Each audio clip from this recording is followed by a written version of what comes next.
विश्व विरासत का तमगा, गुलाबी शहर की पहचान और दुनिया भर के पर्यटकों की पहली पसंद जयपुर का परकोटा।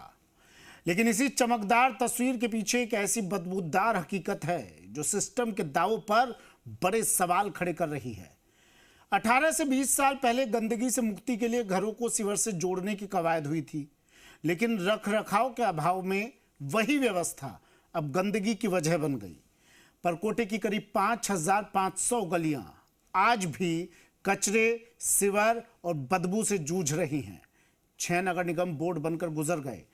3 विधानसभा क्षेत्रों के विधायक भी इस समस्या का स्थायी समाधान नहीं करा पाए। सफाई के टेंडर होते रहे, करोड़ों रुपए खर्च करने की योजनाएं बनी, लेकिन गलियों की तस्वीर नहीं बदली। देखिए जी मीडिया की ये रिपोर्ट।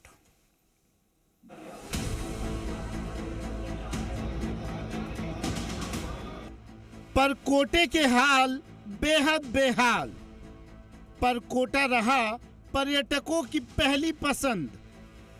परकोटे की एक कैसी हकीकत, कचरा, गंदगी और बदबू से लोग परेशान।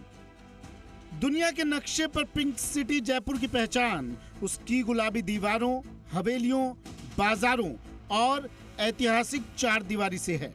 यूनेस्को की विश्व विरासत सूची में शामिल इस शहर की चमक मुख्य बाजारों और पर्यटन स्थलों तक तो दिखाई देती है, लेकिन जैसे ही परकोटे के अंदर की गलियों में कदम रखा जाता है तो तस्वीर बदल जाती है। यहाँ करीब 5,500 गंदी गलियां आज भी कचरे, सीवर के गंदे और बदबू से जूझ रही है। हालात यह है कि कई गलियों में रहने वाले लोगों ने दरवाजे और खिड़कियां तक बंद रखना शुरू कर दिया। सबसे बड़ा सवाल ये है कि नगर निगम के 6 बोर्ड अपना कार्यकाल पूरा कर चुके हैं। किशनपोल, हवा महल और आदर्श नगर विधानसभा क्षेत्रों में लोगों ने अपने वोट की ताकत से विधायक भी बदल डाले, लेकिन समस्या का कोई स्थायी समाधान नहीं मिल सका। सफाई के लिए टेंडर निकाले जाते हैं, कुछ जगह सफाई भी होती है, लेकिन कुछ ही समय बाद गलियां फिर पुराने हाल में लौट आती हैं। अब नगर निगम चुनाव की आहट के साथ स्थानीय लोगों ने एक बार फिर समस्या के जिन्न को बोतल से बाहर निकाल दिया है। स्थानीय लोगों का कहना है कि इन गंदी गलियों में कई जगहों पर गंदगी इतनी पुरानी है कि सड़ांध से आसपास के घरों में रहना मुश्किल हो रहा है। लोगों को मच्छर और कीड़े पनपने के साथ संक्रमण फैलने का डर भी सता रहा है। सर एक्शन होता है, जरूर होता है, हम चालान करते हैं, लेकिन हम गली में कचरा डालते हैं। अब किसका करें कि क्या वो कहता हम नहीं करते, वो कहता हम नहीं करते, किसको देखें हम? हमारे सामने डाले जी तो उनको तुरंत चालान कर दें। अब ये गली का टेंडर पहले हो चुका, गली सफा 2 बार हो गई, फिर गली में कचरा हो गया। मैंने कि एक्शन साहब को, एल मीना साहब को पहले भी अवगत करा दिया, नोट शीट लिख दी, मतलब साहब गंदी गली अब वापस भर गई है, इसका समाधान करो। सर ये 1 साल से गलियों में बिल्कुल ठेका नहीं हो रहा, और ये कचरा ऊपर से किराएदार होते हैं वो पटक देते हैं, और उनको समझा दिए भी हमने, भाई जब तक गलियों का ठेका नहीं हो जब तक आप कचरा मत पटको, फिर भी वो कचरा पटकते हैं। और किराएदार लोग हैं जो किराएदार समझते नहीं है बिल्कुल भी। किशनपोल जोन 3,900 गंदी गलियां, हवा महल आमेर जोन 1,500 गंदी गलियां, आदर्श नगर जोन 2,500 गंदी गलियां। तत्कालीन नगर निगम हेरिटेज बोर्ड के समय 5,000 से ज्यादा गंदी गलियों की सफाई और मरम्मत के लिए करीब 25 करोड़ रुपए खर्च करने की योजना बनाई गई थी।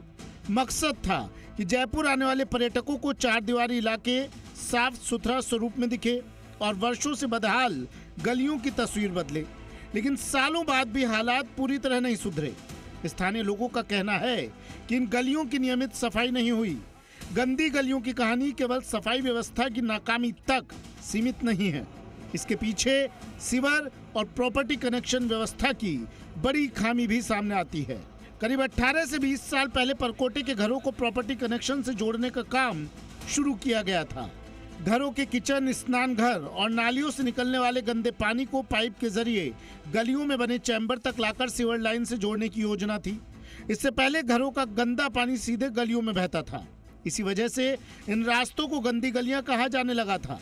प्रॉपर्टी कनेक्शन के बाद कुछ समय तक व्यवस्था ठीक रही, लेकिन चैम्बरों और कनेक्शनों के नियमित रखरखाव और सफाई की व्यवस्था कमजोर पड़ते ही समस्या फिर लौट आई। अब फिर से स्थिति ये है कि कई घरों का गंदा पानी सीवर में जाने के बजाय गलियों में बहता है और वहां से मुख्य बाजारों तक पहुंच जाता है। इससे बदबू के साथ मच्छर और कीड़े पनप रहे हैं। परकोटा जयपुर के पर्यटन का सबसे बड़ा आकर्षण है। हवा महल, जौहरी बाजार, त्रिपोलिया बाजार, किशनपोल बाजार और आसपास के क्षेत्रों में देश विदेश से पर्यटक पहुंचते हैं। लेकिन मुख्य बाजारों से जुड़ी गलियों में गंदगी का आलम अलग कहानी कहता है। गली में आस पड़ोस के भी डालते हैं और यहाँ के रहने वाले भी डालते हैं। वैसे तो गाड़ी वाले आते हैं, भैया ले जाते हैं, लेकिन कई लोग ऐसे हैं कि उसमें डालना सही नहीं समझते। देखिएगा, अधिकतर यही समझाइश होती रहती है। आए दिन गीता जी ने हमने काफ़ी प्रयास करने के बाद सफाई भी करवाई।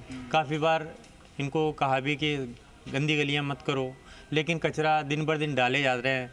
कितनी बार समझा दी, भवानी जी ने भी कई बार कोशिश करी, लेकिन कोई कार्रवाई नहीं हो रही इन पे। मैं रोड पे और जो गलियों में जो कचरा डालते हैं उनको खूब समझा दिया गया, लेकिन वो लोग नहीं समझ रहे, बार बार कचरा डाल रहे हैं। मैं तो इंस्पेक्टर साहब जी को यही कहता हूँ कि इनका चालान किया जाए और चालान करने के बाद में अगर नहीं मान रहे तो ये चालान कॉपी हमारे को दिया जाए। जहां विश्व विरासत का तमगा, दूसरी तरफ उसी विरासत के बीच सड़ांध मारती गलियां जयपुर की खूबसूरती पर एक बदनुमा दाग जैसी है। ये विरोधाभास अब नगर निगम के लिए बड़ा सवाल बन गया है। स्थानीय लोगों का कहना है कि गलियों की गंदगी का असर सिर्फ घरों तक सीमित नहीं है। बदबू और गंदगी के कारण उनका व्यापार प्रभावित हो रहा है और पर्यटन भी प्रभावित हो रहा है।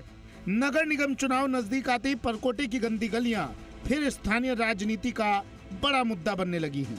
लोगों का सवाल सीधा है, जब हर साल सफाई के लिए पैसा और टेंडर है तो फिर गलियां साफ क्यों नहीं हैं? दीपक गोयल, जी मीडिया, जयपुर।